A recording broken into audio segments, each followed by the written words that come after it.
syndrome.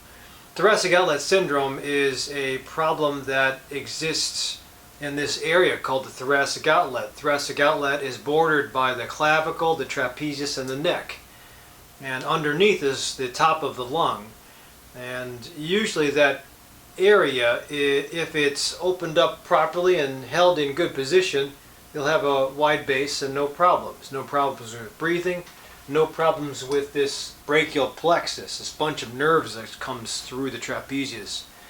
But when they're rolled forward, which is the usual stance in, say, somebody who does butterfly in swimming, it's overdevelopment of back, underdevelopment of pec, and usually it's rolled forward like this. Well, this is not a good position to be in, and if you watch my videos on workstation ergonomics, you'll see how a poor workstation 8 hours a day can actually cause problems with hand pain, arm pain, shoulder pain, neck pain. And it'll almost mimic a pinched nerve of the neck.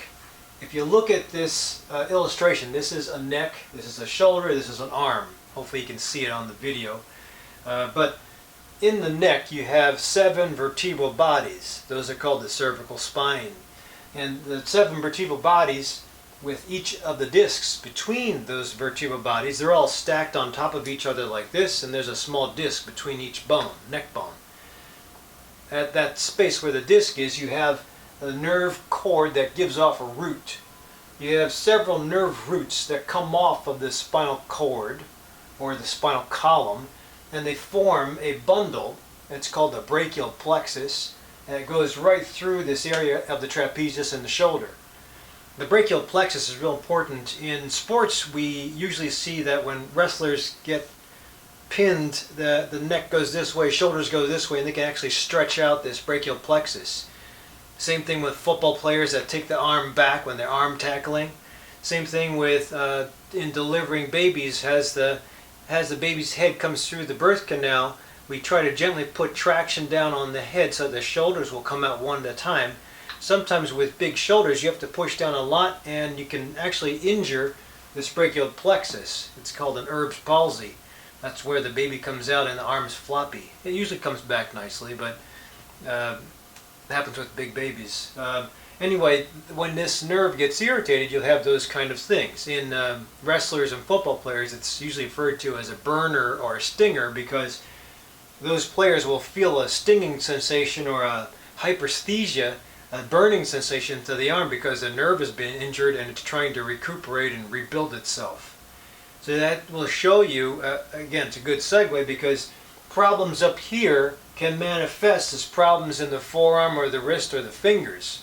That's why it's sometimes referred to as a pinched nerve. Although you're not necessarily pinching the nerve, the roots here at the disc. You can have a pinch anywhere along here. So the sensation's usually burning, tingling. Then you have problems with pain. Then you have problems with weakness. Then you have problems with sensation and strength. So that's not good in that progression.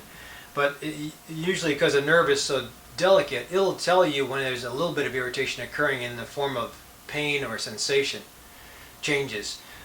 Sometimes if you just have an impingement or an area of irritation at the wrist, you'll have what everybody knows of as carpal tunnel.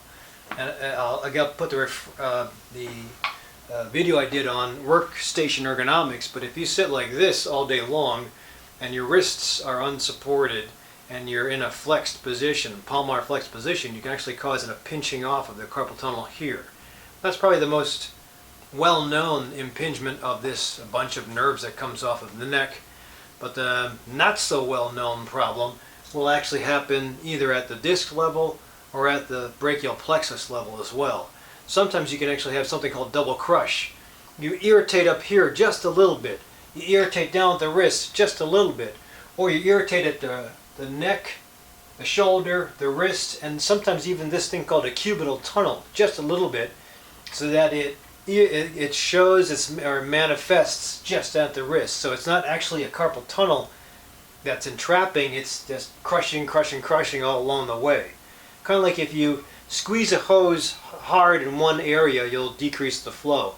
If you squeeze a hose a little bit in one area and squeeze a hose a little bit in another area, you'll still decrease the flow, but it won't be as much pressure in one single area. Again, that's referred to as double crush. That will just go to show that sometimes you'll have symptoms in one area, but it will be from other problems. So it's always good to have a doctor that thinks outside the box.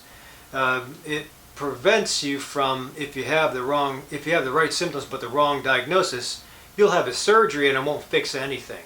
Sometimes the best fix is not necessarily surgery at the part, but you change the way the position rolls or the thoracic outlet is up above the impingement or the area that you think is being impinged. I'll put a link to how you kind of open shoulders up in yoga, in scapular stability exercises, and in proper posture. So that's why it's always important, whether you have a true carpal tunnel problem or not, or whether or not you have a stinger, you're recovering from Erbs Palsy, or just have arm pain all the time, it's always important to manifest some good posture. It's always important to manifest and practice some workstation ergonomics that are helpful for your back and healthy. And you can even take this to the level of understanding with backpack carrying and kids that carry one side of the backpack. Usually you'll be off-centered if you carry one side. That's why I say get both sides in. If you're always carrying a heavy purse or a heavy bag, you're going to be pulling down, and that's not healthy either. Again, pulling down will upset that or irritate, and you'll have to counter traction to the other side, and you'll be off balance.